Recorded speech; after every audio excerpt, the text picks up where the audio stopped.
All right, welcome back for another week of the Idaho Outfitters and Guides Association podcast.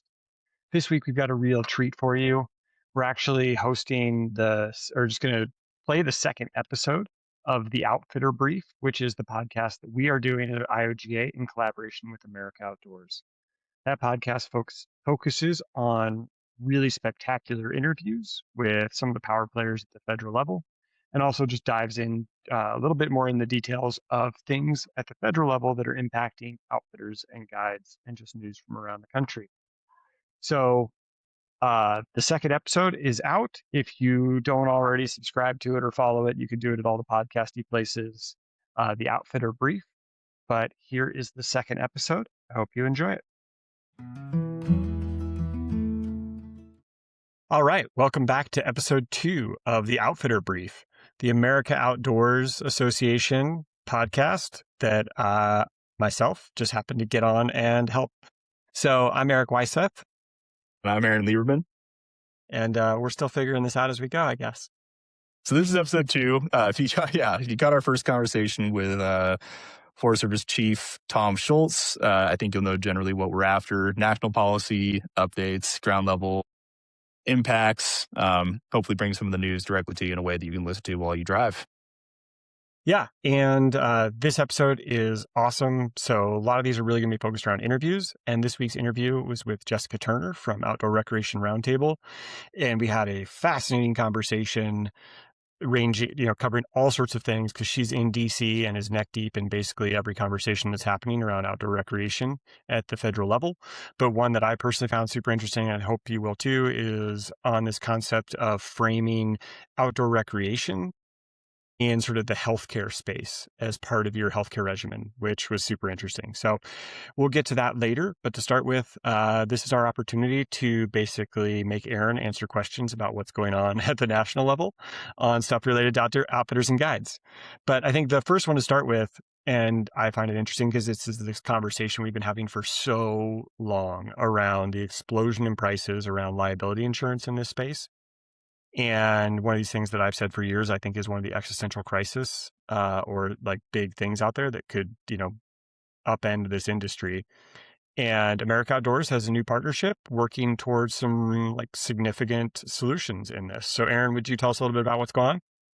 I would love to, Eric. Yeah, no, I'm actually really excited about this too. And I probably shouldn't lead into it with such levity. Like Eric said, anybody listening to this is probably at least outfitter adjacent. So we don't have to tell you that insurance is brutal and that those costs and limitations on covers, things like that, have been cascading and not in the right direction increasingly over time. And so we certainly heard that. We do a survey every year of outfitters across the country, and over 90% of all, and we had a very high response rate, and over 90% of all respondents said that their premiums had increased or their coverage had decreased in the past year.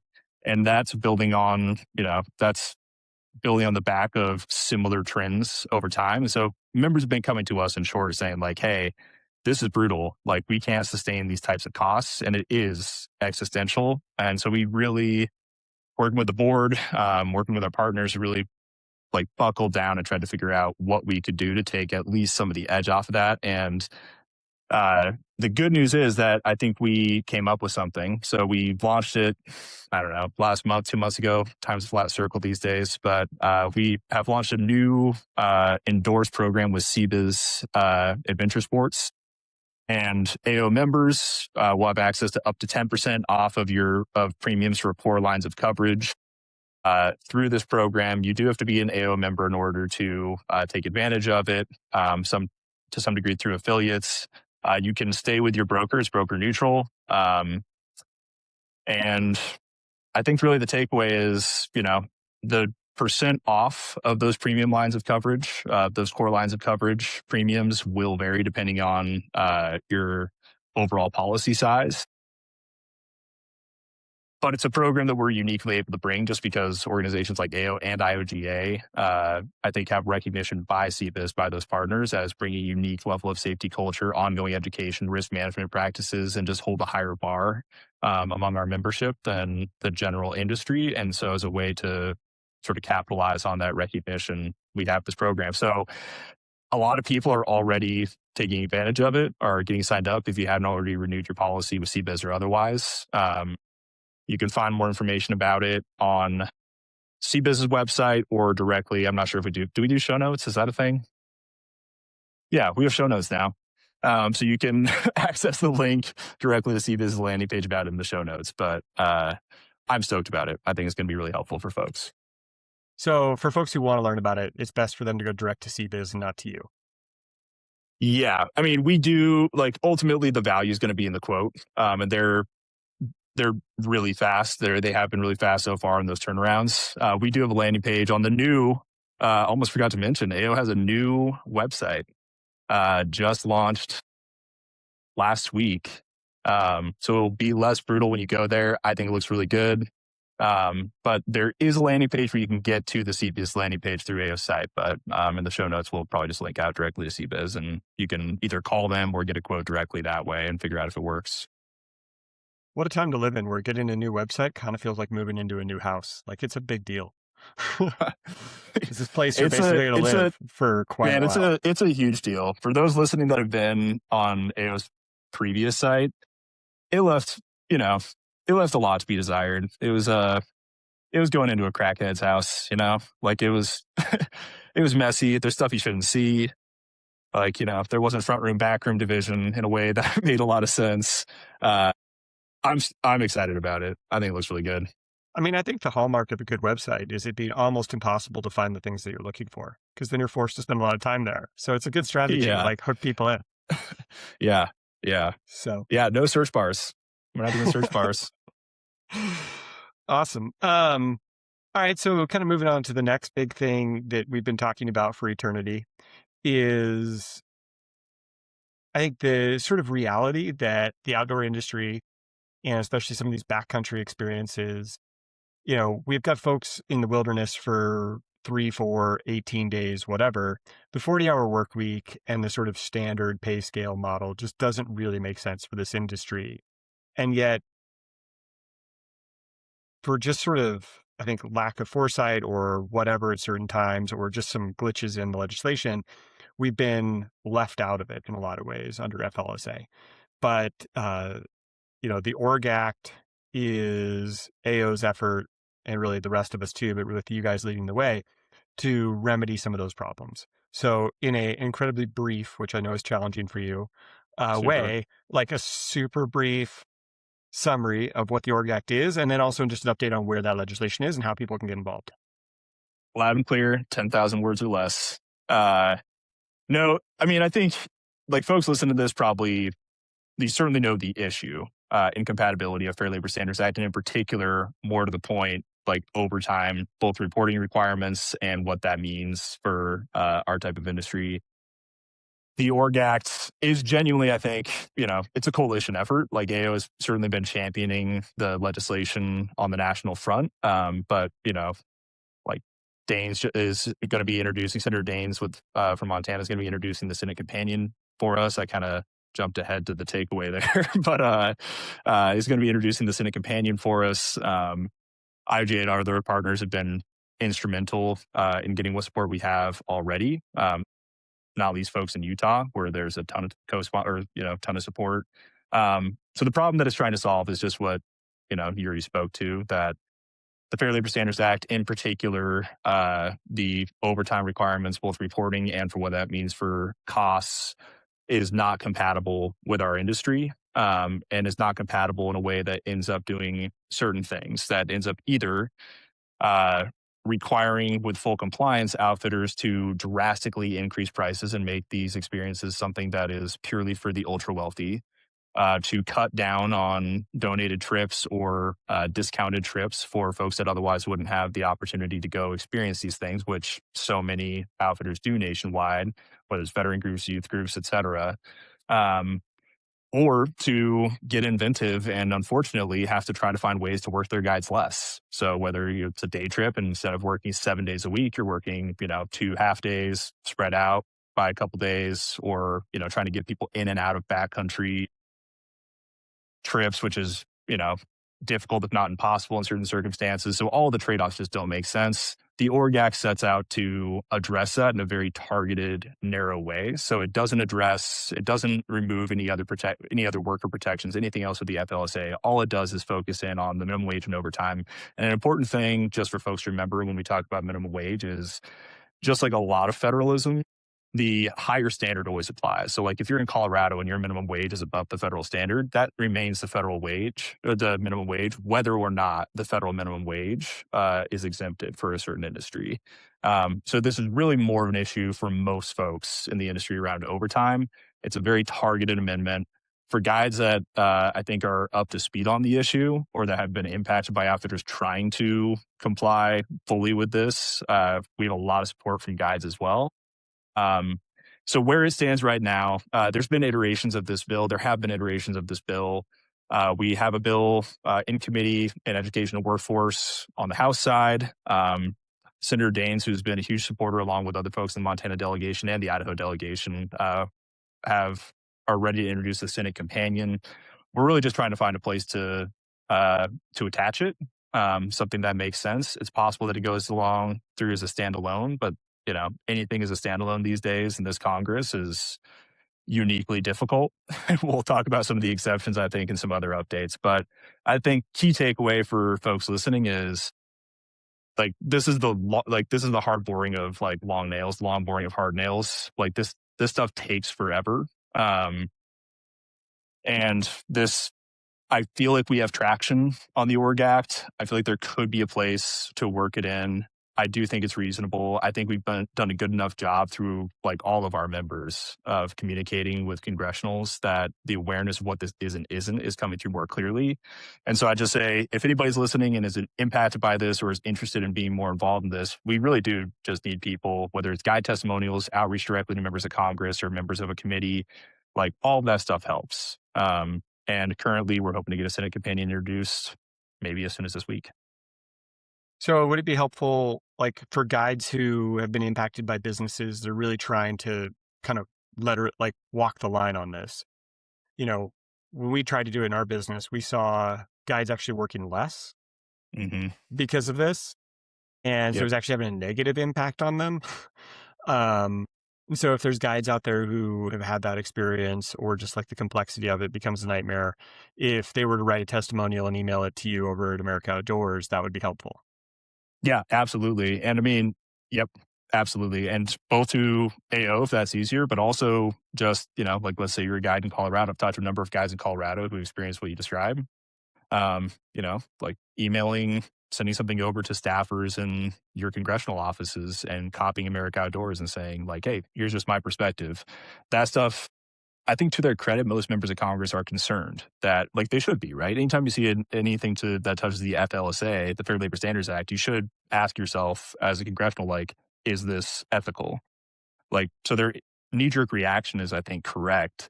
I think getting that perspective from guides is extremely valuable. So yes. Well, yeah, you and I sat in a meeting, with a Democrat who would have influence on this, right? And he's like, yeah, I conceptually understand what you're saying, but this idea of getting rid of overtime for employees as a Democrat is a position that is, I'm going to have It's the to third rail. really understand it and going to have to believe from evidence from kind of the people who would be impacted by that. But this is actually a good idea because it comes off as industry trying to screw the little guy.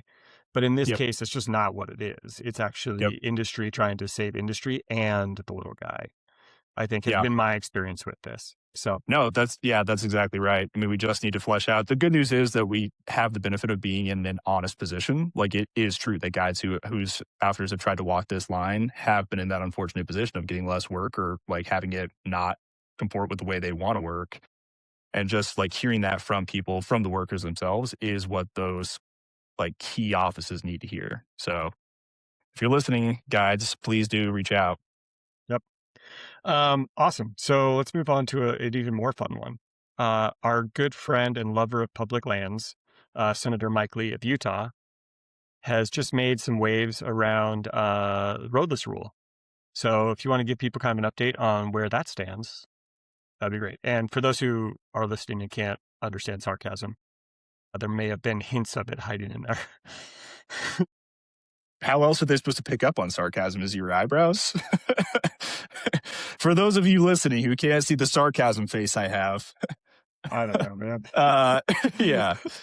No, so okay, there's a couple things going on with the roadless rule, and it's all really like the good news. The good news is it's all really confusing. Sarcasm face, you can tell by the eyebrows.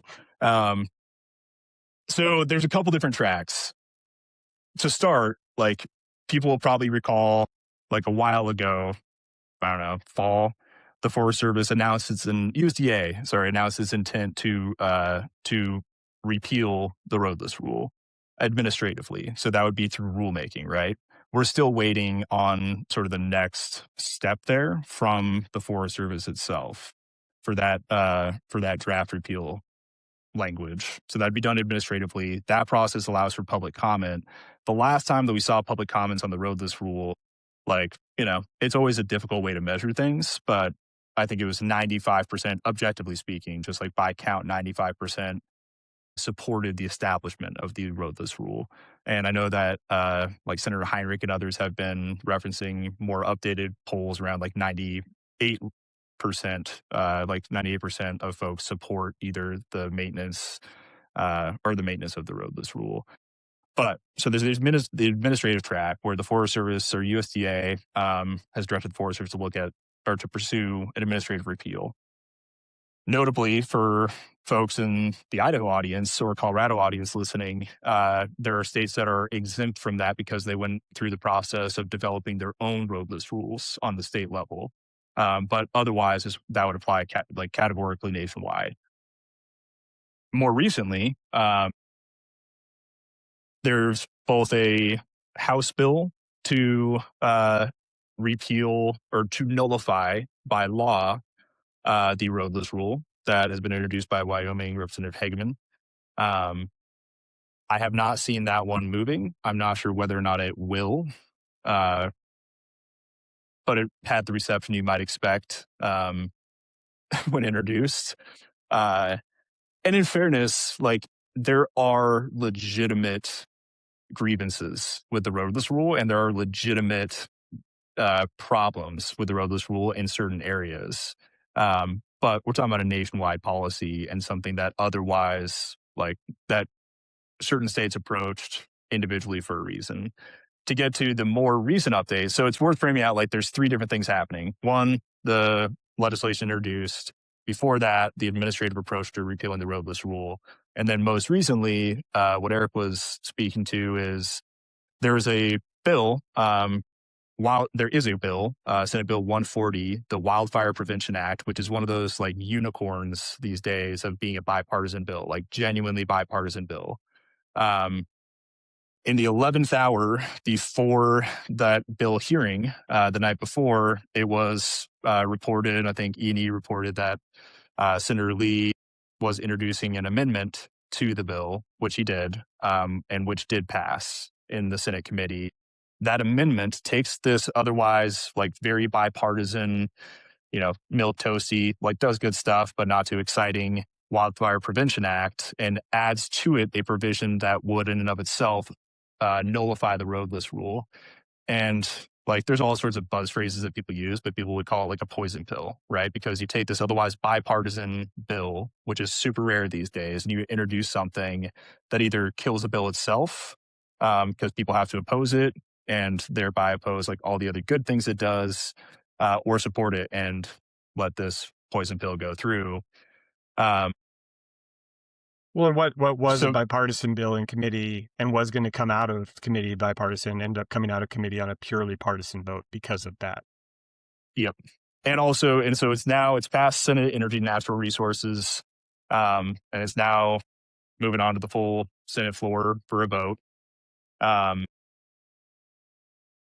think if folks are really wonky and interested, the committee hearing, which are all posted on YouTube, was really interesting. And there were some great comments at the end of the hearing after the actual vote. It's actually after the end of the business meeting, but after the vote itself, where members sort of speak, they're no longer in sort of formal dialogue. They're speaking to the issue itself. And Senator Risch had some really great remarks about, we're caught in this back and forth, but like really what Idaho did and what I'd encourage everybody else to do is look at what can we do on a state level to address these things that's like more granular, that isn't such a broad brush. And yeah, so I mean, we're tracking it. I think the takeaway for folks that are looking at the roadless rule is it seems at this point difficult. It is obviously like on the chopping block, right? In multiple different ways. The most surefire way for it to be for it to be chopped, is for legislation to pass that nullifies it legislatively, and that prevents other rulemaking to reestablish it, because that's happened back and forth over time. The administrative approach was one that I think presented, for those concerned about the rescission of the roadless rule, that presented still concern, but less concern overall, because administratively you can just draft another rule that restores the roadless rule, and it had a ton of support, so your odds are pretty good. So I'd say it's worth folks, if you are concerned about this, if you need to learn more about this, one, you should be reading our newsletters, because there's stuff about it in there. Two, reach out. I mean, if you're an outfit to the stands be impacted by this, if you operate near or adjacent to or in or adjacent to a roadless area, this would impact your operation. Like, reach out to us. And also definitely reach out to your senators, because that's where the next step will take on something that could like codify the nullification of the roadless rule. Yeah.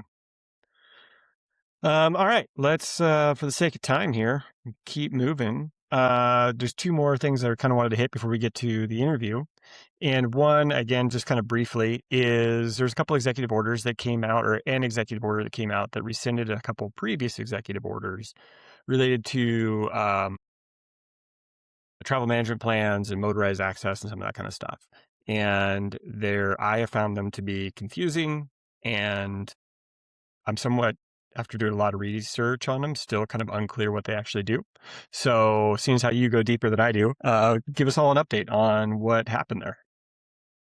Yeah. So the short version is, and the longer version is just the same as the short, but it gets way more complicated. So the short version is, as Eric said, there's President Trump signed an executive order rescinding executive orders 11644 and 11989.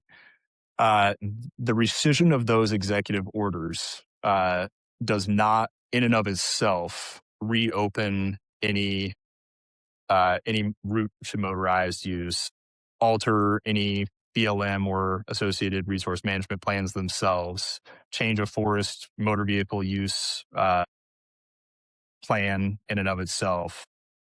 So the rescission of those orders do not in and of themselves, as has been reported out there, do not in and of themselves directly or substantively undermine or like roll back the travel management rule, which is really the concern, that these things are going to touch the travel management, and that there will, in really broad terms, there won't be the restrictions or delineations between where motorized use is allowed, appropriate, and to what degree it is based on sort of local input and development over time.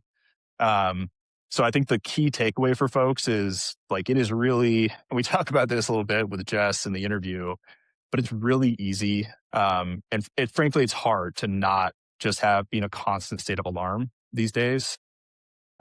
Especially in this industry, or for folks that are really passionate about the outdoors and public lands.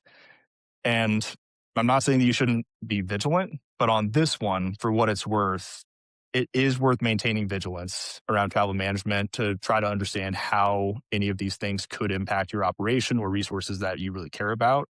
But to know that the rescission of these EOs in and of themselves do not change anything automatically on the ground.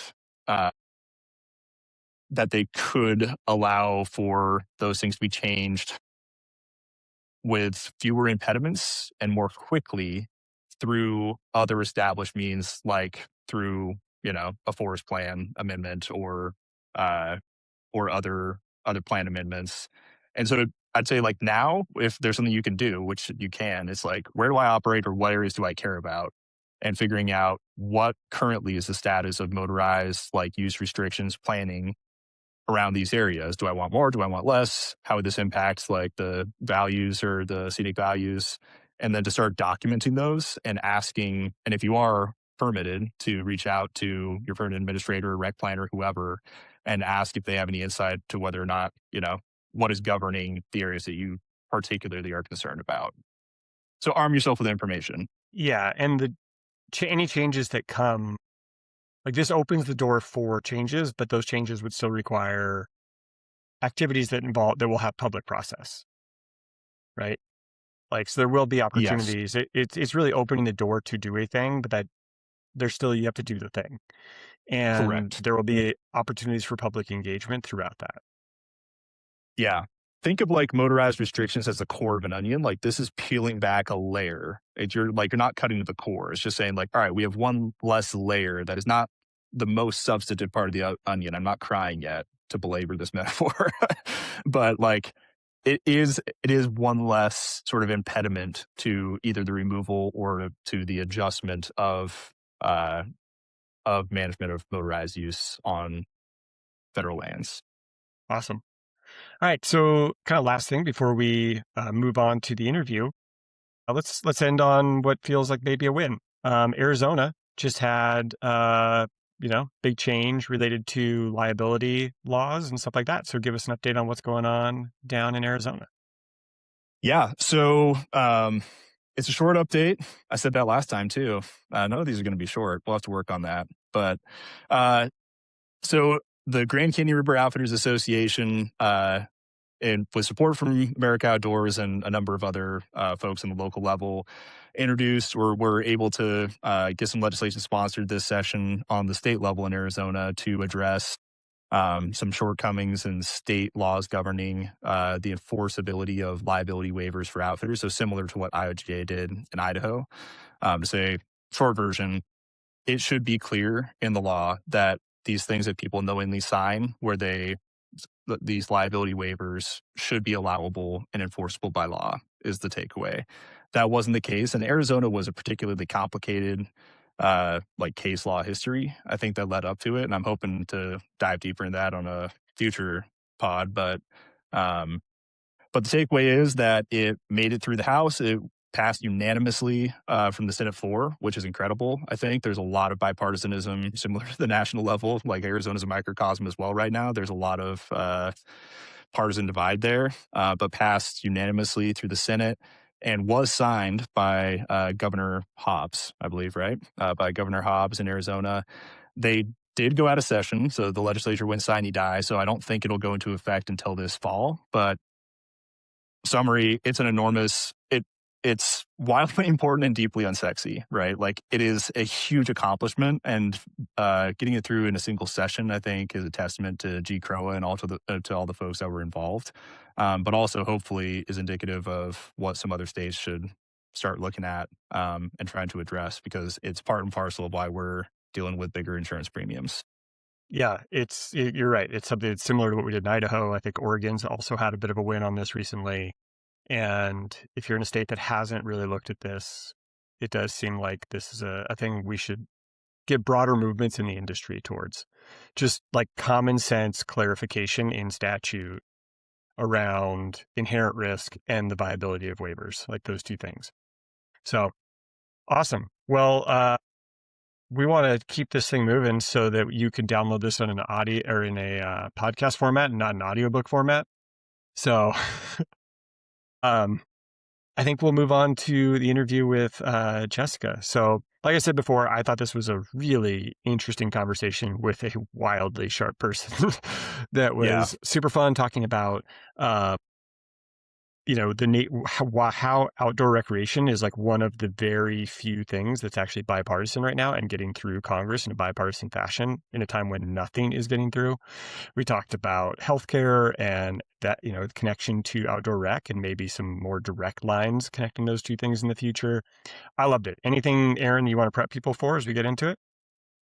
Just that, I think we asked Jess to give her take on some pretty important bills that are moving right now, sort of companions, the America the Beautiful Act, the Senate version, and Great America Outdoors Act 250, both of which they have different contents right now that ought to be worked out, but both of which, at least in the top level, do some really important things. So reauthorizing Legacy Restoration Fund funding, which like whether or not you are aware, but if you operate on the ground, does a lot of things that you care about, and is a really important tool for at least starting to take the edge off of deferred maintenance. So getting her take on that, she was, Jess is in most of the important rooms. She was also physically in the hearing on the Senate side when that went through. So I think that's a great part of the conversation, something that absolutely is relevant to outfitters and guides. Yeah, if you like boat Um, ramps or trails yeah, or boat ramps, roads trails. or Yeah, literally anything. I mean, as we're talking about yeah, trails not being cleared, like that's a huge, like, we want more funding for clearing trails. Like that is a big deal. yeah, yeah. And I mean, I think, I had a conversation just the other day, and somebody was asking me whether or not there's a direct overlap with the Trail Stewardship Act. And I think the short answer is no, that there's no direct nexus. Like neither of these bills say like you will use these funds toward these things. But I think there's a huge opportunity. And I think really that's where this person was going, which is like to the extent that there is funding appropriated for deferred maintenance, and to the degree that trails do fit within those guardrails, which they do within these bills, that it does open up, if not for outfitter fee offset and things like that, which are a bit different. It does open up additional funding for things like trail clearing, trail maintenance, but also, a huge amount for just actually getting to the trails themselves. So culverts, roads, all that sort of stuff. It's a big deal. There are some elements, in particular in the Senate version, that are, I think, a bit concerning that I believe Jess speaks to a little bit. So I'll just leave it there for now. But yeah, I love this interview. Jess is an awesome partner for Outfitters Guides for our organizations. Um, Hope everybody enjoys. Awesome. Well, here's the interview with Jessica Turner from Outdoor Recreation Roundtable.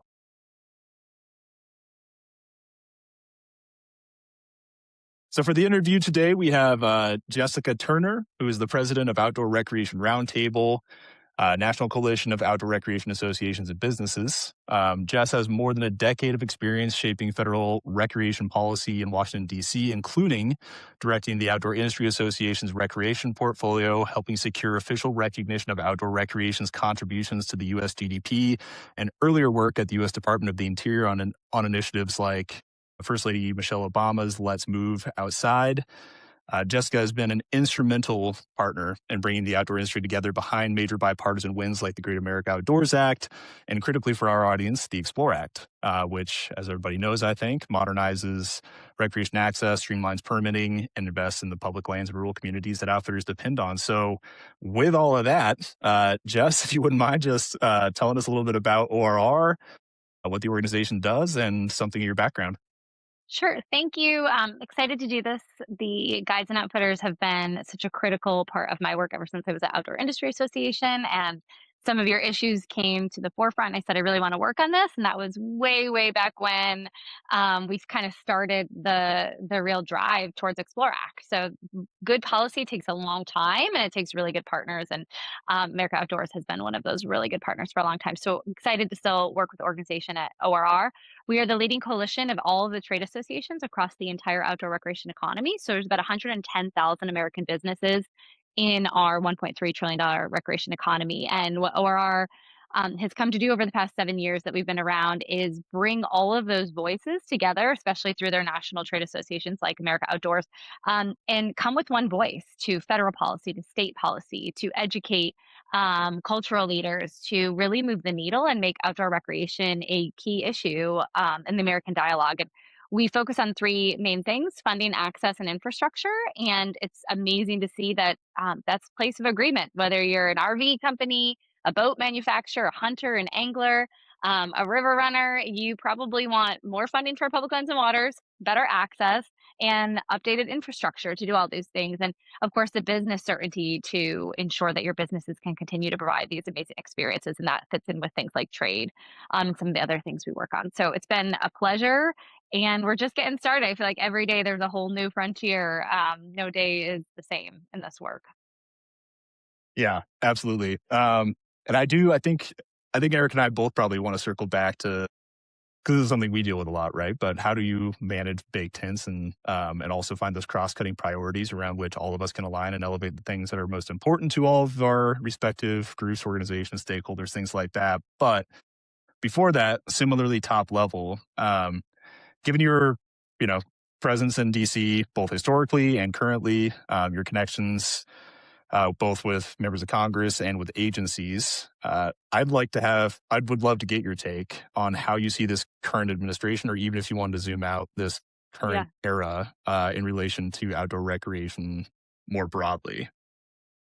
Yeah, I think it's an era of immense opportunity and one where you cannot shy away from government affairs. I've never seen government affairs be more important in any other era. And I say that for a couple reasons. I've been working in government affairs for a long time for this industry. And when I started, a lot of it was offensive. Like, what can we do here? How can we get better, trade deals? We had some good trade deals. How can we get better trade deals? How can we get more offices of outdoor recreation? How can we get more wilderness or more conserved areas or whatever those things were on the OIA?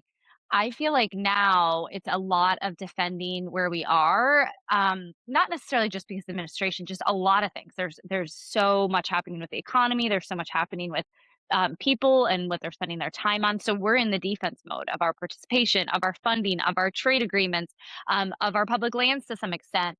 And you have to pay attention because there's these big things happening. And Aaron, when you were first starting, we were working on defending our public lands.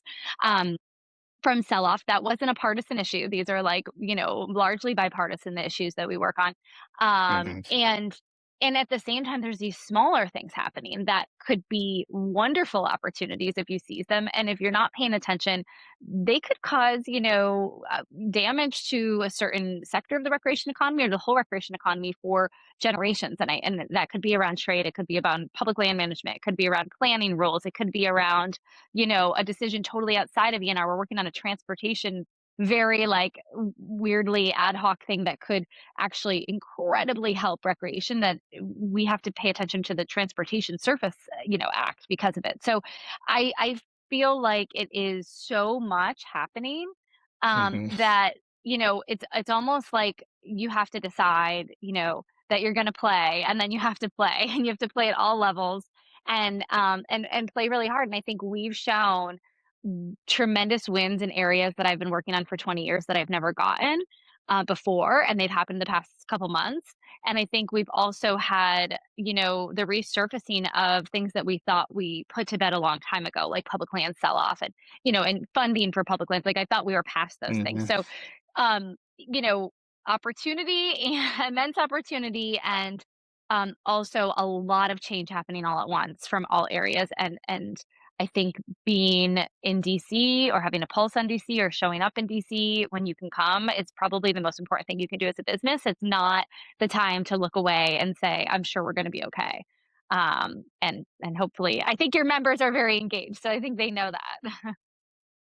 Yeah, I think I'd like to follow up on that just a little bit. You talked a little bit about this is sort of an era where there's probably more defense than maybe, offense.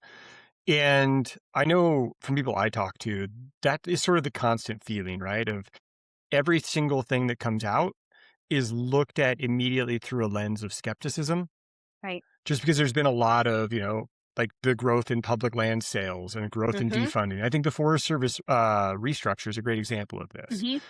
Yeah. In like, okay, we have a lot of people who like, oh, this administration is changing is restructuring the Forest Service. The goal obviously is to kill it, and it's bad, Yep. without really getting into the details of it. But it's that instant lens of skepticism. Yep. And so I think, as someone who's in DC, certainly far more than I am, and I think probably more than Aaron is, and like more connected and everything else, it would be awesome to hear what your message would be kind of directly to our, for me personally, like Idaho people, but our outfitters Yeah. and our guides who aren't going to necessarily be in DC doing that advocacy work, but how should they think about the things that they hear, and should they be looking at everything through a lens of skepticism, or I don't know. I don't really know how to frame the rest of that, but No, I I think you totally get the get idea. what you're coming at, and I think there's reason for skepticism. Like I think that's all right, and it could be my vantage point, which is 30,000-foot level. So like I have a different angle and different charge. Like I have to work with everyone all the time. Hmm. So it's a little different. I don't have the liberty of just saying this sucks. Like I hate you. That's not. We would never do that. I think with We'll the we'll get the list of who that applies to afterward. oh yeah, I'm So sure there's sorry, a just keep list going. when Yeah. I have time to think about it. But I'll say two things. Um, I think that folks, at least in the administration, that oversee our public lands and USDA and the very high up in public lands and USDA and Forest Service and DOI care about recreation. Full stop. Like I really see that. I think they're recreationists and I think they care about recreation. So just acknowledging that people in really high seats probably care about recreation more than I've ever seen in an administration. That doesn't mean all the decisions are always going to be the best ones for recreation business because I think they care about timber and oil. I think they care about a lot of things. But like, have I ever seen, secretaries and deputy secretaries at this level owning pretty much every product that we represent? No, I don't. I haven't. That's really heartening. So I think one, people understand recreation and they care about it.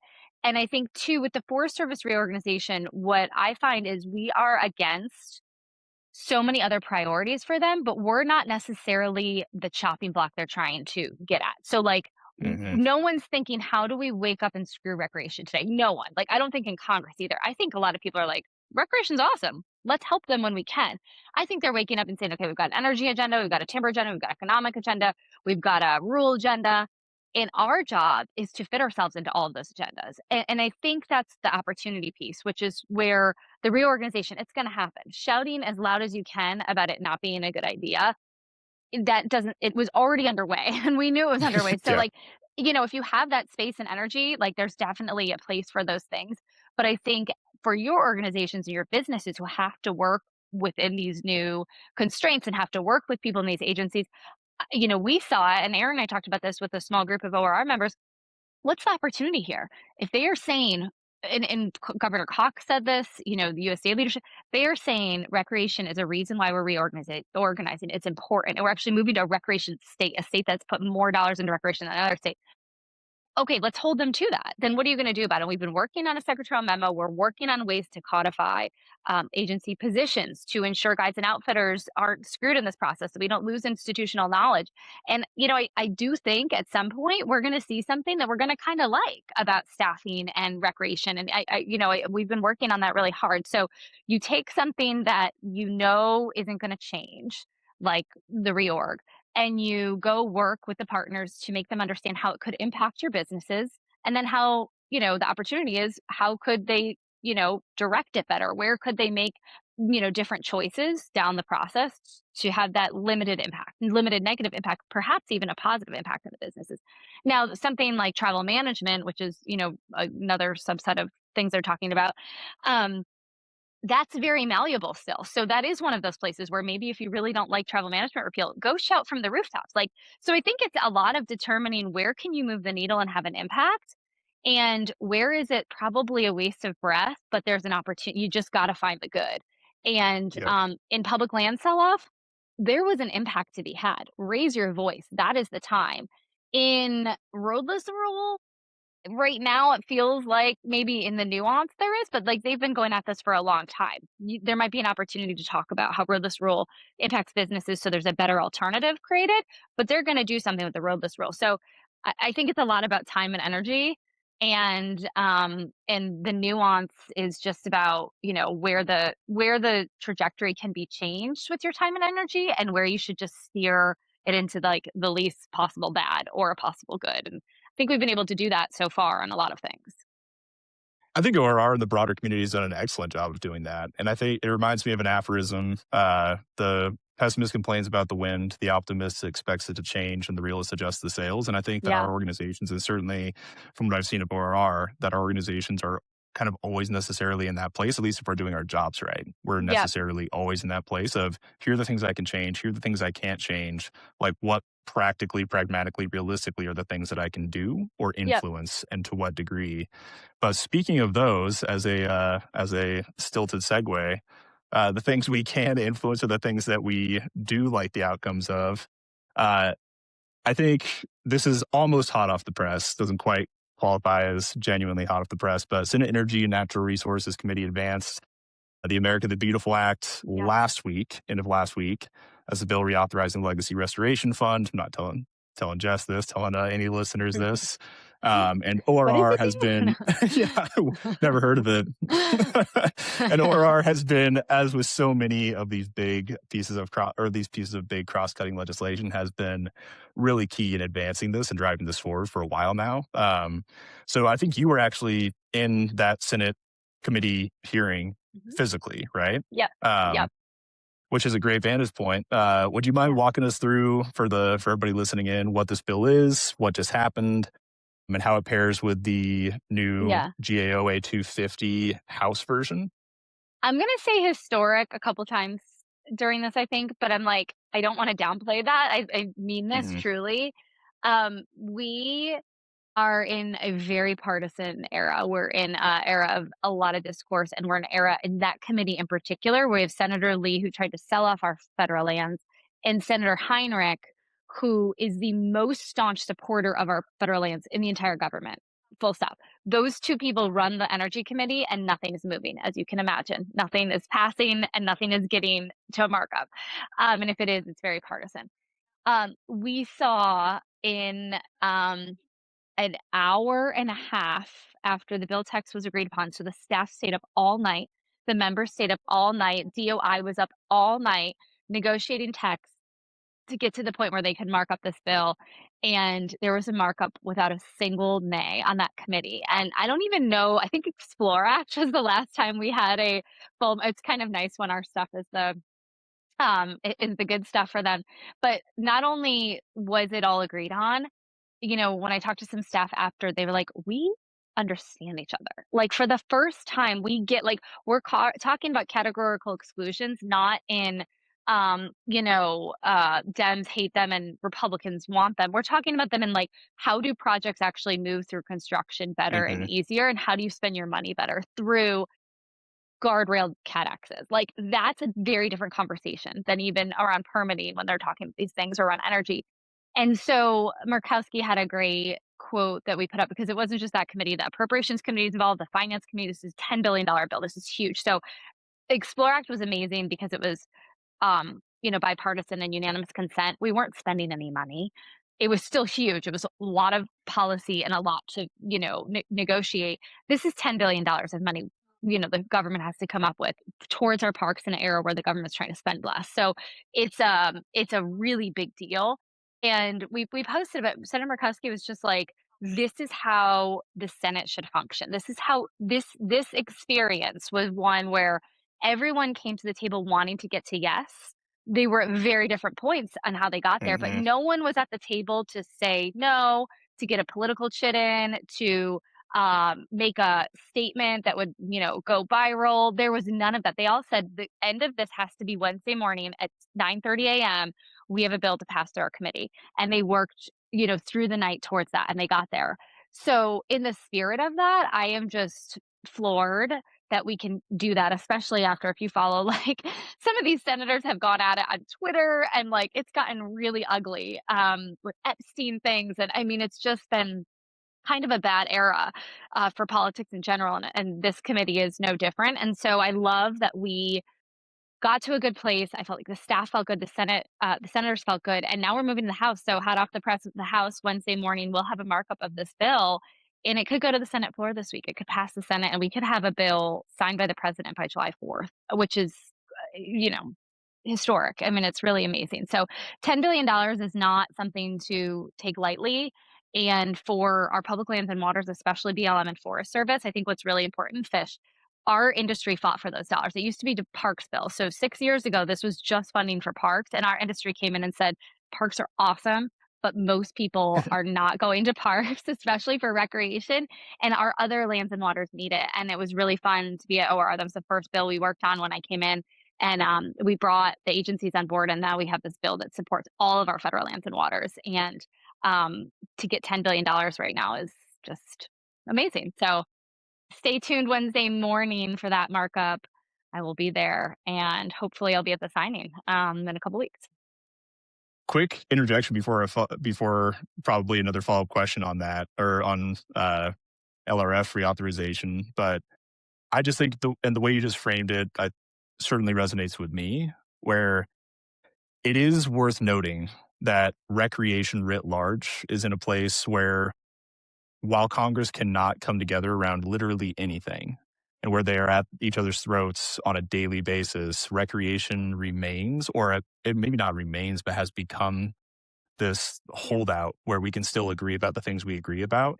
Yep. And agree that we're not going to agree about the other things, at least generally speaking. But more to your point, that we also are educating not just members of Congress, but congressional staff and the powers that be about the things they need to understand to actually legislate effectively for recreation and for public lands. So like when you Yep. talk about CAT-X's, that fits in the category I call like deeply unsexy, but wildly important, Yeah. right? Like we need those staffers to understand what functions those play so that Right. it isn't this partisan binary. And there's been Uh, there's been this conversation that they can never get to because it was like no on one side and absolutely we have to on the other side. And like they never really talked about what are we trying to achieve with them. They're trying to mhm. achieve the same things. They both want better projects, less money, speedier times, more community involvement. Like that's awesome. And now I think they finally have a framework, and that might expand to their energy agenda. That might expand to other portfolios. So it's really exciting because they're not just working, these senators aren't just working on our stuff, they're working on a lot of really important stuff for Americans. And we're like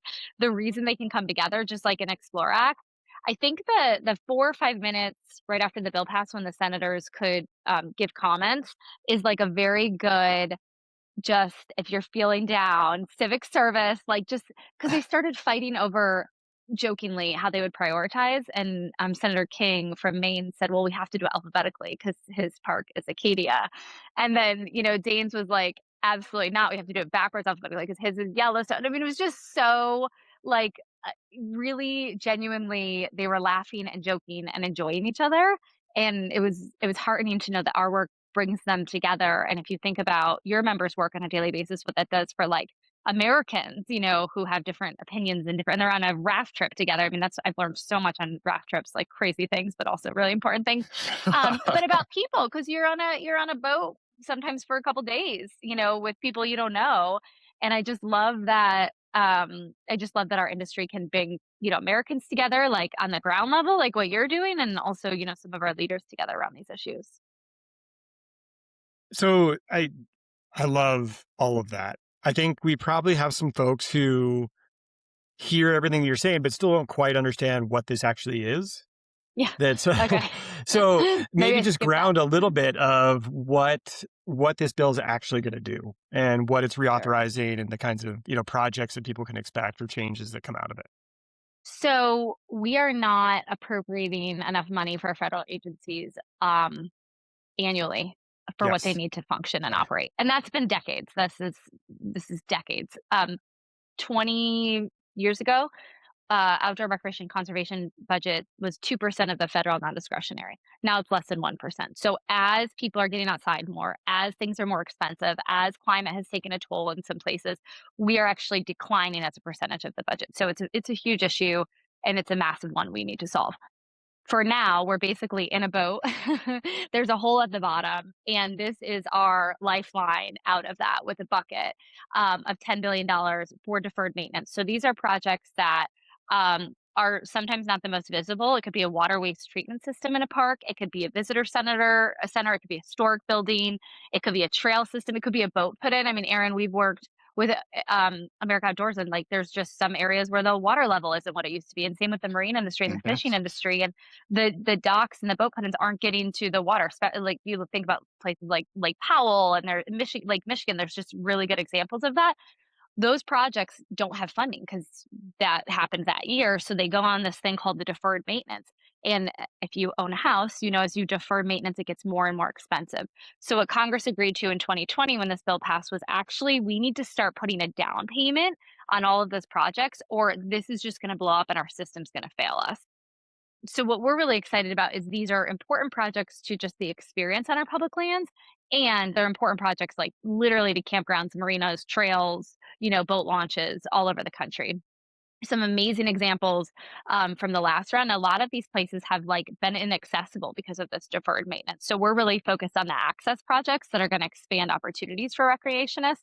And I think instead of there being this blank check to just say let's fund our agencies more, Congress feels better about the fact that it's just a terrible fiscal policy to leave billions of dollars on the deferred maintenance and they keep growing. The idea, hopefully, someday is we fund our land management agencies enough on an annual Right. basis Yeah. that we don't have this, but we don't fund Yeah. anything at that level. So actually, Well, the I hope is think it's maybe we do both and in future, right? We say like, yeah, we can totally offset the compounding interest, so to speak, the compounding impact of not properly or sufficiently funding for ongoing, let alone for deferred maintenance activities, these agencies that manage lands and right. public trusts. But maybe we, increase their funding at least commensurate with historical levels and also address the backlog. But Yeah, baby exactly. And steps. I And think this is a what's big baby unique step. about this is a big baby. Yeah, this is a baby step. I'm like, doesn't Yeah, feel that that's way. probably not the right word. We'll cut that out um, after. no, It's a that's funny. toddler step. My, my, you know, the thing about these projects too, and the way these bills are shaped is it really goes to local contractors. Like there's a lot of opportunity for public-private partnership.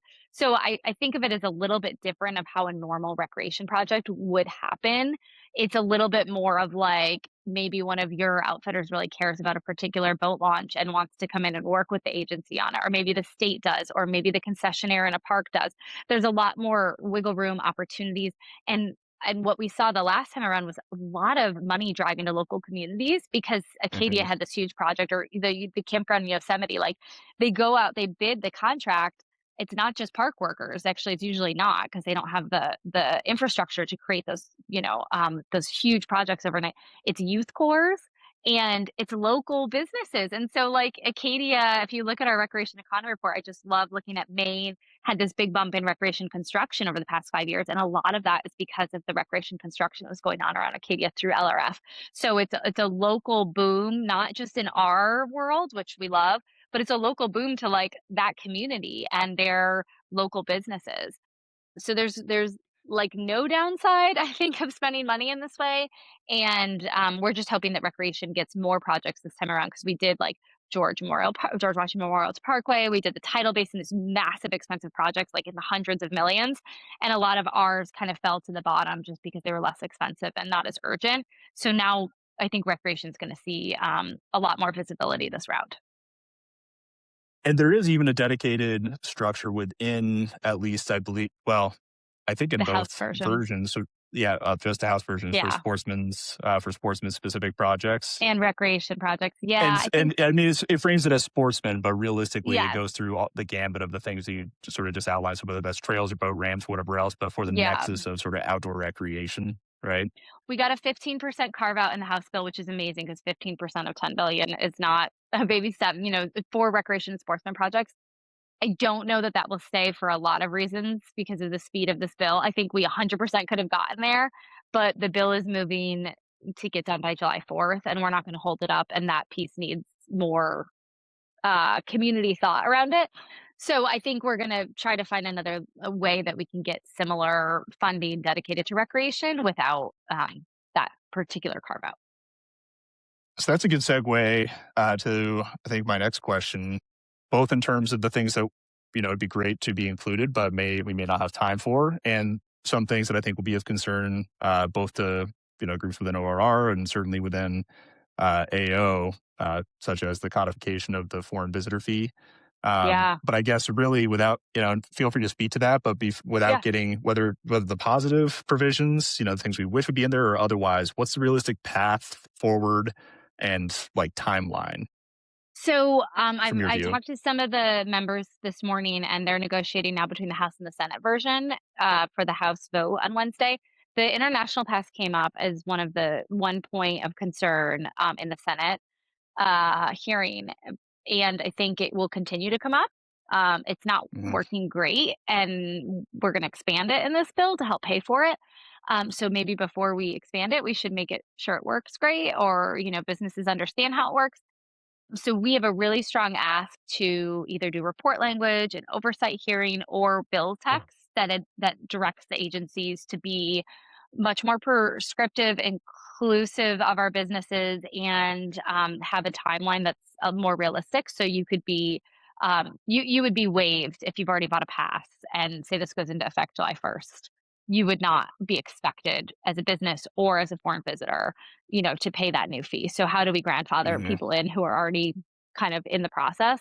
Those are really important things in the grand scheme of the huge bill and what we're accomplishing. Like, it's hard to wiggle this in and say, make sure you're addressing it. But it'll be addressed in the bill, in the report language, or separately with Interior and with an oversight hearing. I think it's a big concern of ORR members. We're going to talk about it a little bit tomorrow with some ORR members. And I Hmm. think that we all agree we need revenue generators, and we all agree that other countries are doing something similar and we could be doing it. I think it's just the context of which it was rolled out. And we need more time to understand the processes, and we need to definitely be looped in more on the front end. And I think people agree up and down about that. So I think keep raising your voice on that issue. What we're trying to do is not prevent the bill from moving forward because of that, because we got to figure it out and we got to get this money. This money is Right. It goes back to the top. Like, hey, here's an yeah, enormously positive thing. How many utils yeah, do you get from this enormously positive thing? How many utils do you lose as a result of foreign totally. visitor fee or the application of it? Like, are there trade-offs? Absolutely, 100%. And they're real. Yeah. But like, what can we do in the immediate term? And in particular, when it seems like it's moving fast, like if you had, I mean, in your crystal ball, you don't have to venture a guess, but if you had to venture a guess, what do you think the timeline is on Oh, this moving? I think there's an expectation that it'll pass the Senate this week. It'll pass the House. I think they're out next week, maybe following. Don't quote me on they're out next week. It'll pass the House as soon as it can after Wednesday's hearing, and I think the president will sign Hmm. on in before July 4th, which is That's the goal, yeah. I've never been a part of anything like this, and it's kind of like reconciliation. Like, it's just moving. It's moving, and it's so big. It's like it's almost too big to fail. But still advocate for it. And I think the international fee is something we're taking it really seriously, and because we have the attention, I think, of all these members wanting to move this fast, I think it's almost like the urgency is creating a good opportunity to get something clearer across. It might not be everything we need, but it'll be a good first step. And if it's eminent that this is happening, I think we also have another reason to go back to the agencies and say, what you're doing in 10 parks is going to happen in parks all and in public lands all across the country. We've got to have a better way. Yep. It's great to see something moving forward this fast with this much energy that is supporting public lands, Yeah. like supporting our resources and everything else. That's, again, sort of going back to that first question, in a time where people view everything with skepticism, this is a bit of a bright light. So that's great. Thank you for the work. I think we'll pivot a little bit to something I find super interesting. You wrote an op-ed recently in USA Today about something that I've been thinking about for a long time, but you structured it in a way that really grounds it, and I found fascinating, around healthcare and the outdoors. Pushing an initiative that ORR has been building around America's outdoor era. Mhm. So the concept is spot on. I think there's lots of data out there showing that time outdoors is good for us physically, mentally, and also that we're doing a lot less of that. So it's kind of, it feels like you're framing this concept. Now it's like, okay, what does that structure actually look like? What is sort of the action that's going to happen? What do you like? Explain this whole concept for people and Yeah. where you actually think it's going and what the goals really are. So you can cut any of this out if it's too long. I'll try to be really brief. But we had a CEO forum 2 years ago with CEOs from all different trade associations. So ski, bike, hike. Some of your CEOs were there, MGA, um, camp, fish, hunt, everything.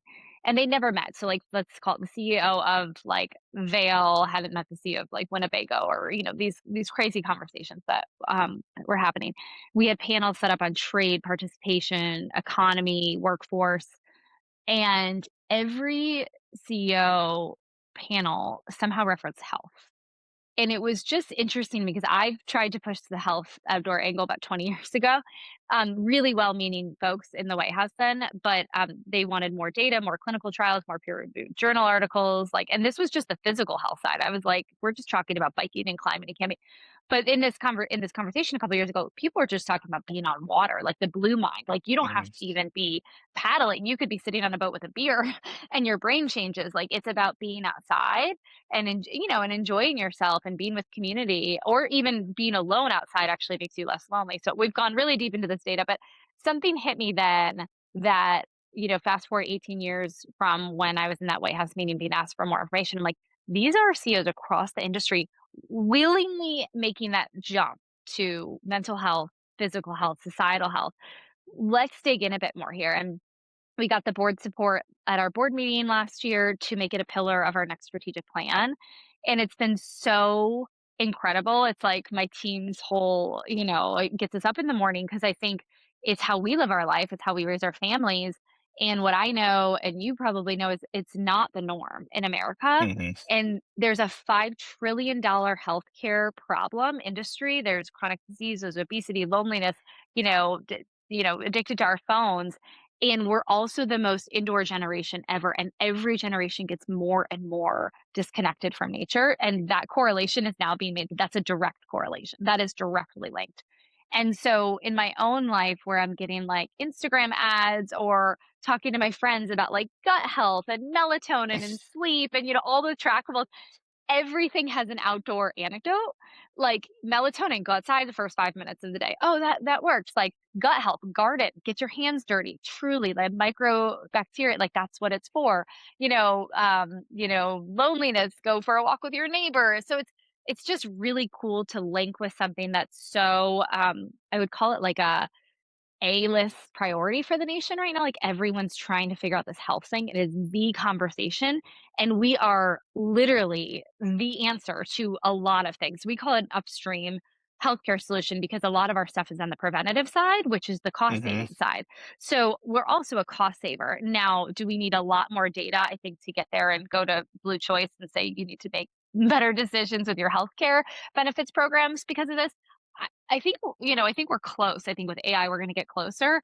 But no one in the past year has looked at me and asked me for data or where I got that or how I know that when we come up with these Yeah, the premise is no conversations. longer being questioned anymore, No, right? it's Which just is in and of inherently itself a adopted. windfall. That But I is the guess windfall. Yeah.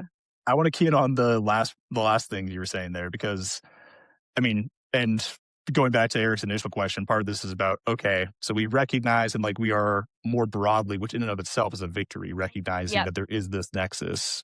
And then OR is taking the step of like, all right, we know there's this nexus. What do we do about it in a way that could be implemented through policy or that can have some sort of connection with policy so we can Yep. make it real?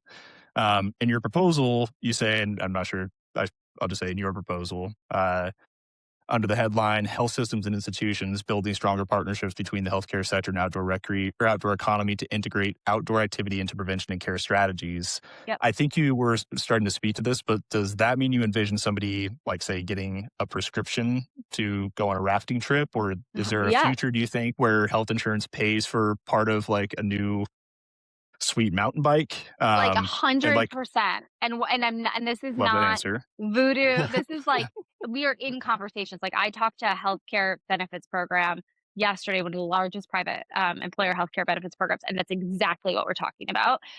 We have bill language, like we understand the mechanisms by which you can use your HSA FSA accounts for your Hmm. mountain bike, for your helmet, or for your rafting trip, your healthcare providers. And I used to say that, and I used to be like, okay, I'm like a little bit like, it's a reach, but it's kind of cool. Like, no, that is not the case. It's a healthcare imperative. It should be incentivized. It should be paid for. It should be prescribed. And there are doctors doing that, and the results are amazing. I mean, there's hospitals integrating the outdoors in their healing process, and people heal faster, and they get out of the hospital faster, and the beds turn over faster. The nurses and doctors can work longer hours and have better results of their surgeries because they're in hospitals that have windows everywhere that look over a mountainscape. There's hospitals that have partnerships with the Forest Service, like a permit, truly like a permit, Hmm. so they can get people out on the trail after orthopedic surgery. So this is happening. We are trying to bring those things to light, make those partnerships stronger, and then scale them and then institutionalize them in policy. Um, if you didn't catch, so we had a meeting last week with Secretary Kennedy and Secretary Burgum. For the first time, Yep. two cabinet secretaries, one of public lands, one of health, talking about the outdoors and health and how we need to move this forward. And the next day, he launched Get Outdoors, Get Active. So it's a platform that connects people to public lands on a hike, like trying to, again, culturally move this. And of course, we're digging down much deeper with them and saying, okay, what's the policy now? TRICARE is under HHS. It's the biggest healthcare system in the country. It's the Medicaid Medicare system. So starting there, We're talking insurance providers, we're talking to ZocDoc. It's very exciting, and it's very close. Like it's not 2 years from now. It's like next year, some of this stuff. Right. I mean, so like when DOI and HSS are sitting around the table on it, which they were, this is the 15th, right? Or maybe that was when they released the, I was in Cabo. Whitney ran it for ORR. I was on vacation, yeah. but But I mean, so I was there in spirit. so germane secretaries are involved and engaged. You've been putting together data around this to help support something that, unfortunately, we spend a lot of time in our industry having to like prove the things that are self-evident, but having to find proof points for the things that are self-evident and telling that story is the final step, like that legislative step of connecting this somehow legislatively to healthcare companies and coverage. For sure, legislation's hard and it has a cost because, well, it's very complicated, but it would score very high, and so there would have to be an offset, and that's why it hasn't moved. Hmm. But it could be policy. The agency could create new policy that could be adopted. And it could be through these intermediary healthcare providers where they are the ones that are saying, buy your Peloton, put it through us, we'll approve it, and then we'll send it to your insurance provider. Well, we're saying, let us do that with our giant bike. We know if you're letting the people do the Peloton, think about the health benefits of being on the actual bike versus in your Yeah. basement alone on a, I mean, so some of it takes real policy change, and we're excited about that because I think we actually have leadership in the administration that acknowledges that and wants to do it. Some of it does take tax code legislative change and preventative. I mean, right now, HSA, FSAs are primarily geared towards like once you already have a problem. It's your contacts because your eyesight's bad. It's your prescription because something happened. We just need that to be on the preventative care side. And so there's a whole host of other groups in that bandwagon with us, like gyms and so we're not alone in that. Sports leagues. And I just think that the partnership angle is such a low hanging fruit because some of these things can happen, like the example I gave of the giant bike instead of the Peloton.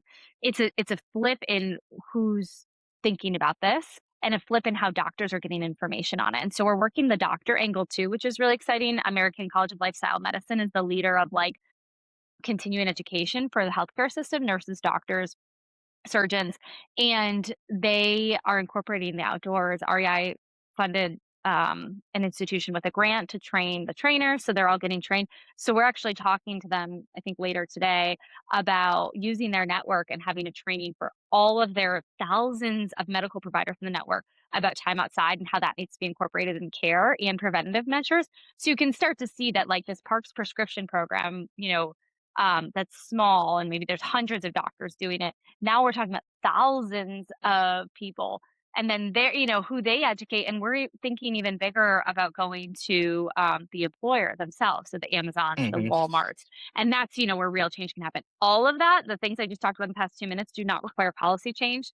They don't require any money. I mean, money for, people to, us to have the conversations and make sure, but like no new No new government money, appropriations. no new Yeah. appropriations. And like, it doesn't, what we loved about this health piece when we were starting it is like so much of our work every day, and especially it felt like this about a year ago, depends on like when we wake up, what we see the new tariffs are and what we see is happening in Senate with our public like just felt like Yeah. what can we grab hold of and move no matter what. We can open, we can close our eyes at night and open them in the morning and this stuff is still moving forward and we have control over it. And so the health piece became that like calling for us to move good work for the industry, irregardless of politics. And it's been Which that. It's been really which exciting. credit to you, by the way, because being able to relate certainly to like just the barrage of things that are coming through these days around recreation, public lands, whatever else.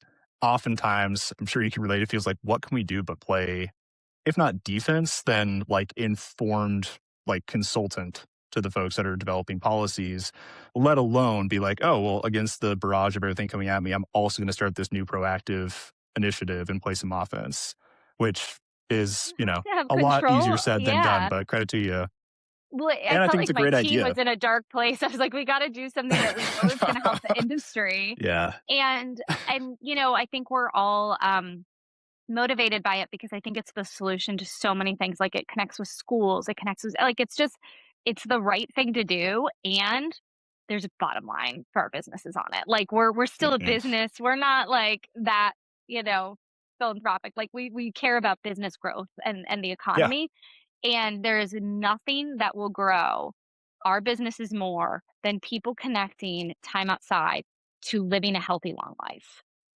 That's where people are spending their money. That's what they're spending their time. That's what longevity, like if you're top 1%, you're trying to live forever, you're going to get outside. If you're, struggling to make ends meet and your healthcare prices are going up and you want to lower them, you're going to realize it's important to get outside. So we need to make sure that we're creating the infrastructure so everyone can participate, not just, the top 1%. And we need to, create the system so that it's easy to do. Because I think it's healthy, it's good, and now how do you integrate it into your 2 jobs and your real life? And that's when we work with hospitals, and that's when we work with school systems, and that's when we work with workplaces. So we have this commitment for outdoor companies to walk the walk and take our own medicine and incorporate it. So like my team has walking meetings. So we're not on Zoom all day. Like if it's an internal meeting, you better be outside on a walk and tell me what you're doing and tell me where it is, and I hope you're thinking better. I hope you're getting fresh air. And if you have an external meeting and you have to be on Zoom, that's fine. But you got your outdoor time that day. And it's little things like that that we're challenging our companies to do. Because if we're not going to start with that, it's kind of crazy to ask Amazon to do that. So I think we've got a lot of internal work with our industry just to get to a place where we're reminding ourselves what it means to live, an outdoor lifestyle. Yep. I love that starting small piece. Personally, I think my mountain bike has probably led to more medical bills than it would remove, but I do have a tendency. Sure. Yeah. I have a tendency to hit things going fast. So, I'm probably 2 broken necks, 1 broken back. Is that what we're at right now for you, Eric? Yeah, plus a bunch of other stuff. But yeah. Yeah. He's doing great. Yeah. I didn't so I take guess that. I hadn't thought about that angle, actually. Well, that's how we pay back the insurance providers that are losing money on our healthy outdoor Eric's people. the anomaly. Right? Yeah. Time outside actually leads to drastically reduced health outcomes for Eric, God, but for most Americans, it is the opposite. Anyway, you were asking, Eric? Well, I guess it's sort of 2 things. One, in jest, do you envision that 5 years from now, when we're watching TV, instead of seeing drug commercials, we'll be seeing the outdoor industry's version of drug commercials where it's like a rafting thing talking about all the health benefits. Wow, TV is going to be obsolete in 5 years, probably. Yeah, But for sure.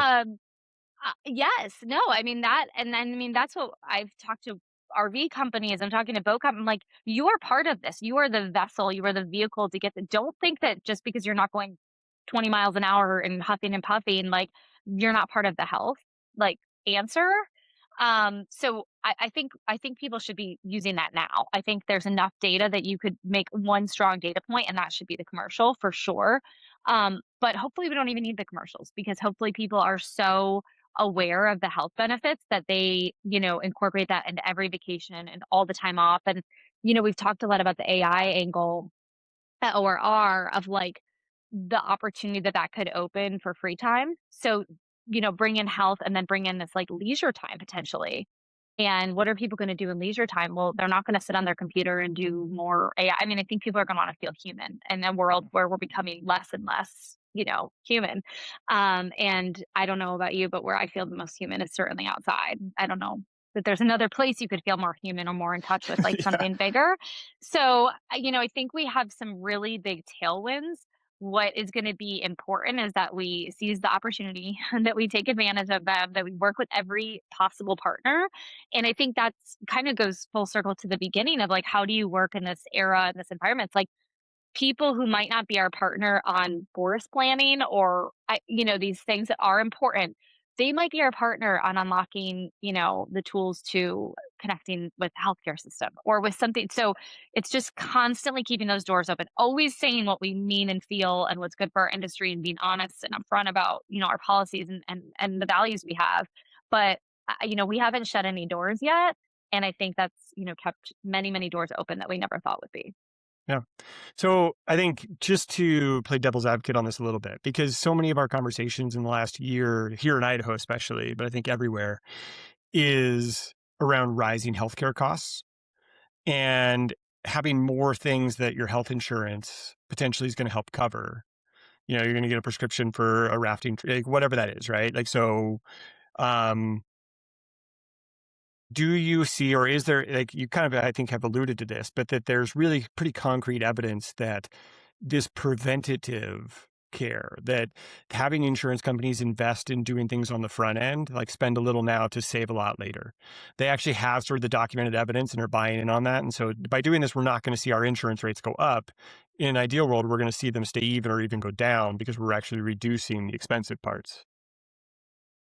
Starting with that employer benefit side and the HSA FSA side for that reason. So insurance companies, the healthcare system is rigged. It wants you to be unhealthy and it pays out when you're unhealthy, right? So the healthcare system is a really, really hard system to do the right thing under.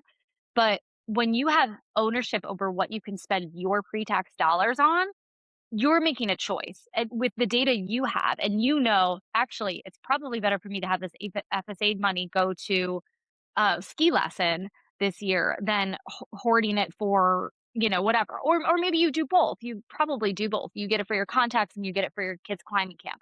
Um, the healthcare, the workforce piece, the employer benefits piece is the really fascinating part because it takes into account they actually want healthier people. They want people to work longer.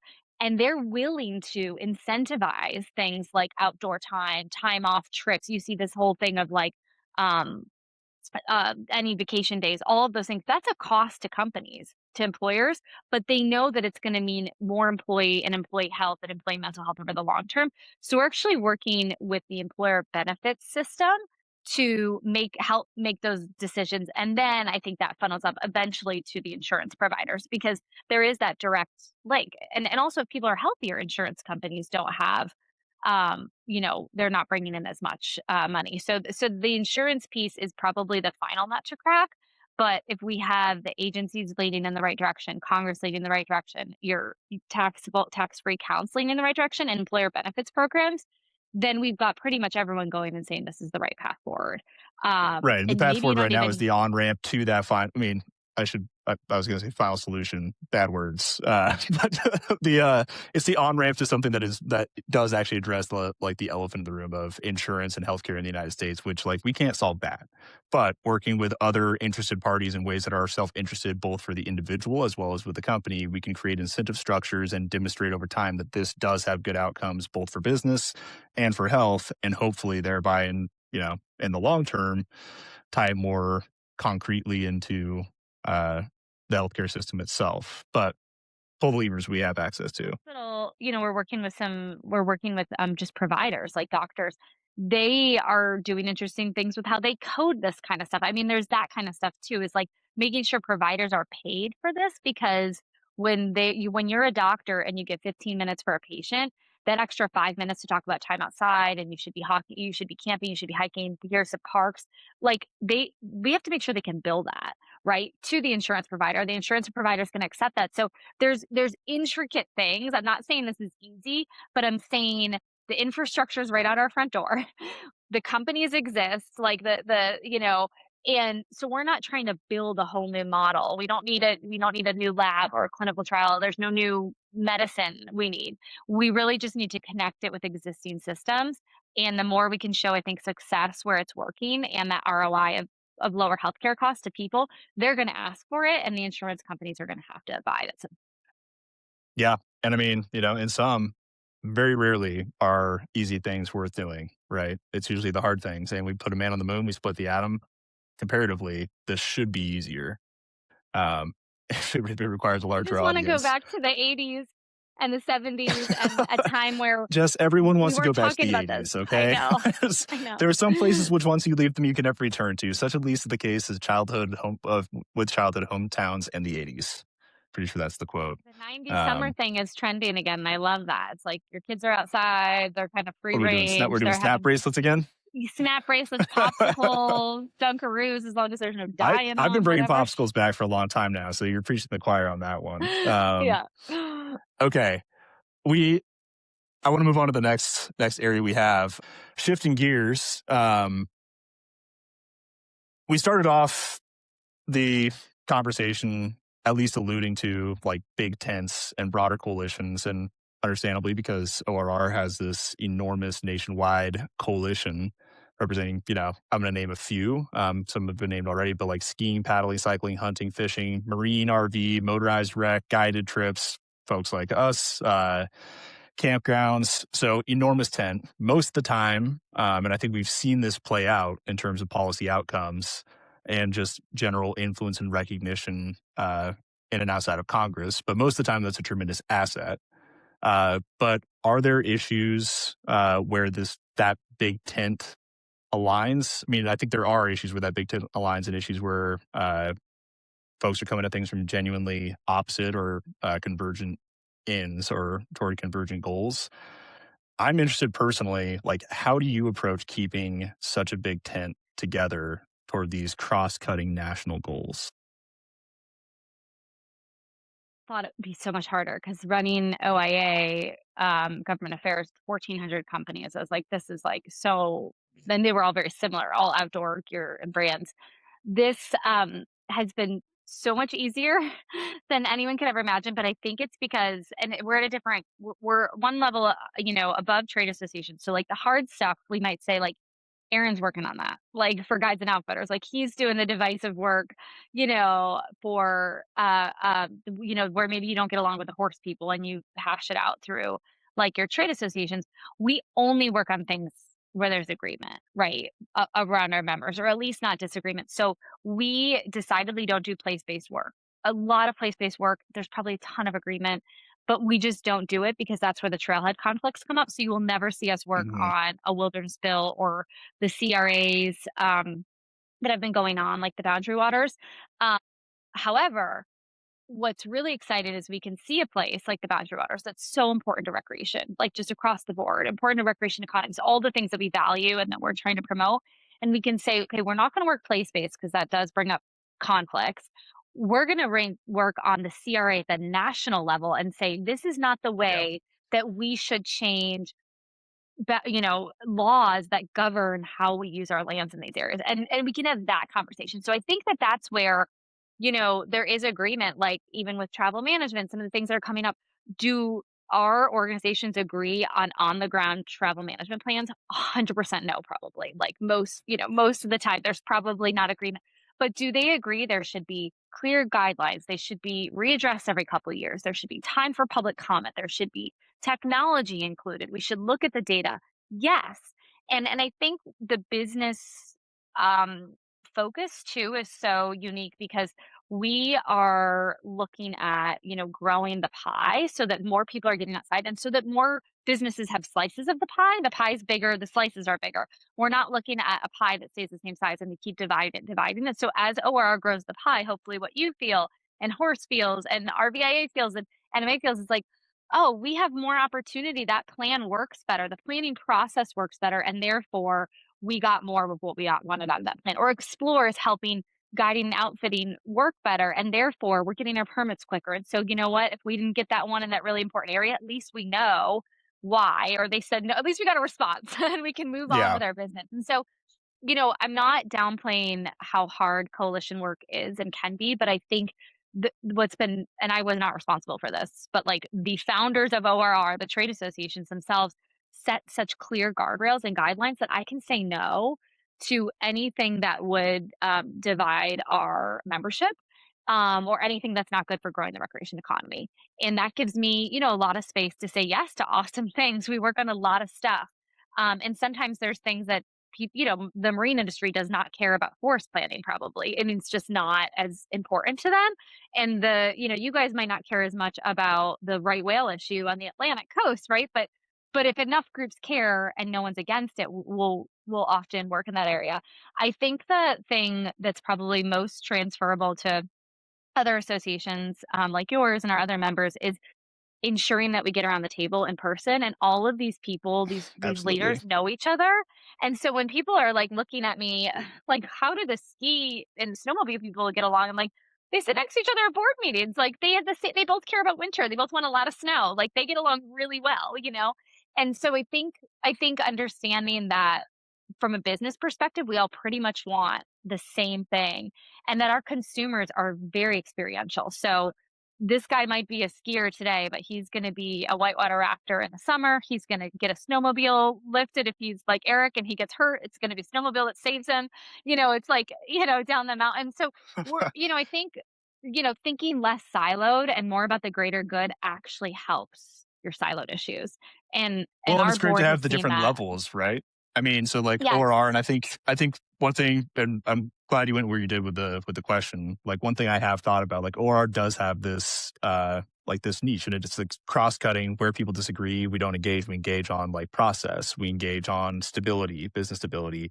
I think that's also more where America Outdoors tends to sit. There are areas where that necessarily diverges just because we are a single trade association. We're representing a single, sector with many sectors below it.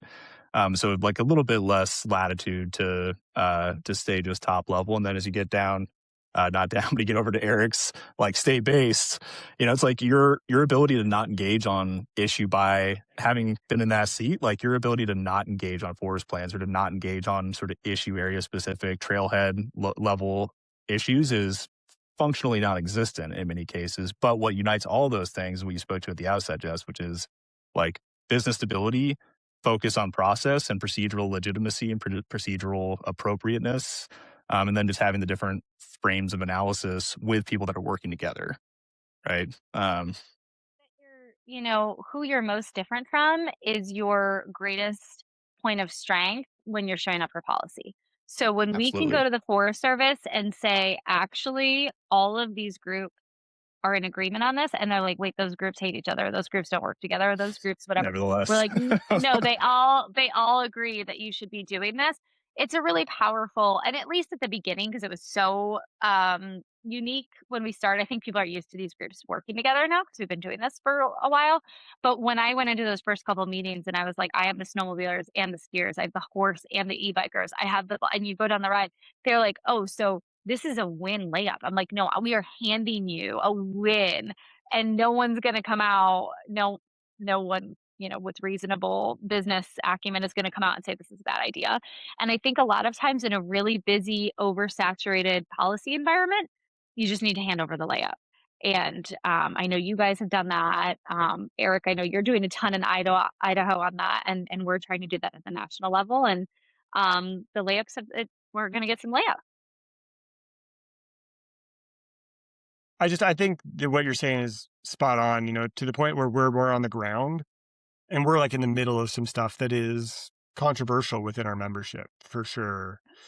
And the thing I keep thinking about as I'm trying to kind of hold coalitions together is how do I frame whatever this specific thing is? How do I frame that up to the bigger principle that we agree on? How do I bring it up to, okay, we're talking about this one thing, but we're really talking about like bigger picture access, and we all believe in that. Like I was at a meeting with here in Idaho with some House members trying to put together a coalition to talk about public lands in Idaho, and it was like us, outfitters and guides. It was Trout Unlimited, and then it was like the logging lobby, the mining lobby, the grazing lobby, and talking about public lands. It's like, what are the big pictures that we can all agree on? And it was, we don't want land sold. We think travel management's important. It's like, so framing, getting up to the places where you agree allows you to get down into the depths where you maybe don't, I think. Totally, 100%. And we embody that because that's what we're meant to do. But I do think for coalition work, like at what I did at OIA, what you're doing, what Aaron's doing, it is the largest common denominator. Bringing that back again and again, and also people understanding like a win on one issue is not like we have to win on a lot of this so that we're just winning more. A lot of these things matter. Yeah. And this one might not be your particular win, but I like talk about it like boiling pots, simmering pots, I guess. You put a lot of simmering pots in the oven, and maybe they're not all your favorite food in them, but like when one's ready to boil, if you can jump on it, like you're helping another group, and then they're going to help you when your pot's ready. So some of it's, that old like fashioned handshake and like knowing these other groups. And we've come to the mat for a lot of other, groups, I think, and they're going to come to the mat. For Explore, that was our unique thing. That was just the recreation economy. But every group that we have worked on with LWCF, with public land sales, sportsman issues, got behind it, signed the letter, called their congressman. I don't even think they knew what was in it, but there was such goodwill. So I think what you're doing in Idaho is a great example of that. Like, we need those groups and they need us, and we might not agree on how we're using the land, but let's just agree to keep it public and have a process to determine that. Yep. Well, we're running up on time, so I have two really brief rapid fire questions for you, and then we'll close out. One, what's the one thing you'd want every outfitter guide who listens to this to do or to walk away with by the end?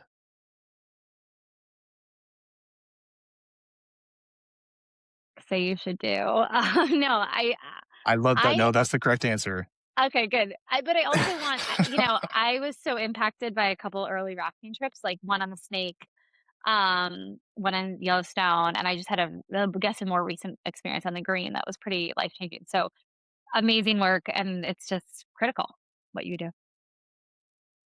And where can people follow all the work you and the ORR team are doing? Where should they go if they want to get plugged in or take action on anything you're working on, whether it's around health outcomes in the outdoors or other organizational initiatives? Recreationroundtable.org has a lot of information. Truly, we mainly work with trade associations. So Aaron, I think you're getting the information out to your members that's relevant to them.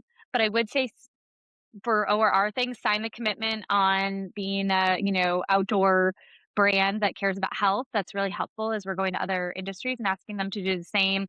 And then work on Legacy Restoration Fund. I don't know when this podcast is going to air, but if it's before next week, you have an opportunity to It will impact the be. House, the Senate vote. Yep. Oh, good. Weigh in with your members of Congress about how important it is. And I think just know how important it is, like at any level, to send in any note on policy. They count I talked to a House Natural Resources staffer today, and they're counting every organization that weighs in an LRF and like count literally like, okay, we're at 140. Now there were 141. So you could be 142. And that's really, really impactful. And thanks for the time. Yeah. Well, this was exactly the conversation I was hoping for. Thank you for making time. I know that every day is busy for you, so I know this one is no exception from that.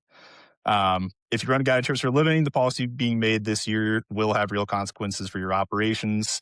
Year after year after year. That's not meant to be scary, but just to remind you that it is true. And I think, Jess, you make the case really well for why we all need to be on the table and for why apathy is not a solution to current civics. We all need to be engaged. Participate is the only On the way that menu. it's going to work. Yep. Yep. Thanks so much, Jess. It was wonderful. Thank you. And awesome.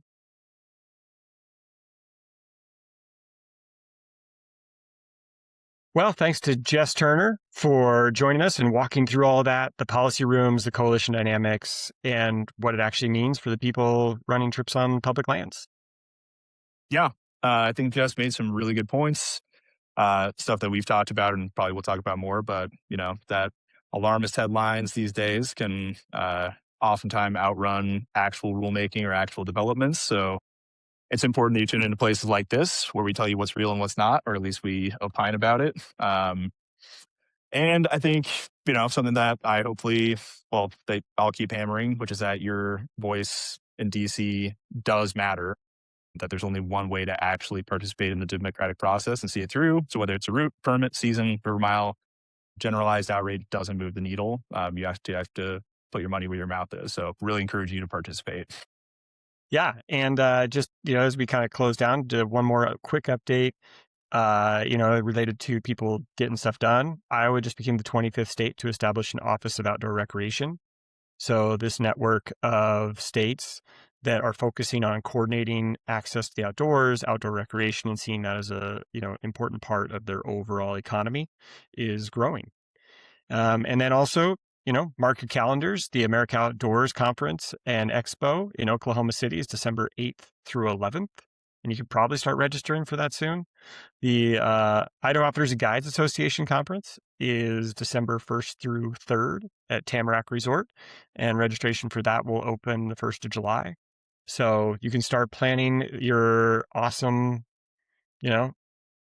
business development opportunities or places you can go learn, meet people, all those kinds of fun things. I always found those when I was an outfitter to be two of the most important weeks of the year for both making connections with others and learning new things and getting kind of excited for the next season and the things I was going to do to grow my business. So get those on the calendar and start registering. Absolutely. There was a couple other things. Stay tuned for future podcasts. We'll probably touch in on some of the details as they get worked out or don't on both the Great America Outdoors Act, or America the Beautiful Act, and the Great America Outdoors Act 250 to see what actually impacts you there. But if you are somebody who takes international visitors, there are some elements within the Senate version at this point that certainly would impact your operation. So stay tuned for future pods on that. Yeah. Otherwise, find us at americaoutdoors.org or IOGA.org. And we'll be back here in the next couple of weeks with another interview and some more updates on all things outfitters and guides at the national level. See ya. Thanks, folks.